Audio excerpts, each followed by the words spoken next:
Какво става, Ванко? Ай, Жоре, време е вече, брато. Научихте на стратегията си. Трябва вече да купим $100,000 Funded акаунт и да почнем да изкараме истински пари. Как $100,000? Аз нямам толкова. Спокойно, ще вземем FTMO акаунт, той струва около 400 евро, ще боравиш тия пари, каквото изкараш на тази сума е за тебе.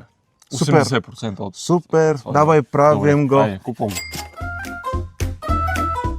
Айде, Гоше, какво стана с Funded акаунта вчера, да вземахме? Ами купих злато и сребро на 5 лота. С нощи, преди да си легна. Как 5 лота, бе? Ами, Нали ти казах 0,5? ти ми каза 5?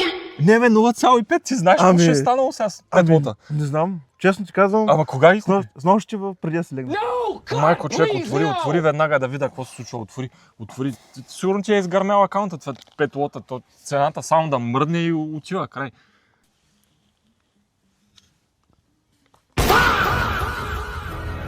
Чакай, имам да свърша една работа.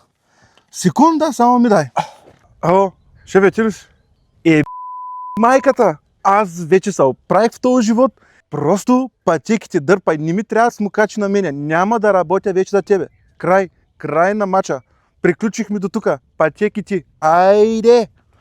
Приключих Гоше, брат, разговора. Не ме занимавай, приключих разговора. Слушай, това е Funded акаунт, той има първа и втора фаза за Значи, отношение. ако не ме интересува, дърпай смукач, Ама- никога не съм те харесвал. Ама това са демо пари, бе, Гоше, те не са истински. Какво? It was at this moment that he knew. He f***ed up. Да, това се опитвам да ти кажа, тези пари, когато отключиш първа и втора фаза, ти дава третия акаунт и когато генерираш на този акаунт, вече са за тебе 80%. Това са демо пари, не са истински. Не ми казвай, че си направил някаква глупост. They ask you how you are, you just have to say that you're fine when you're not really fine, but you just can't get into it because they would never understand.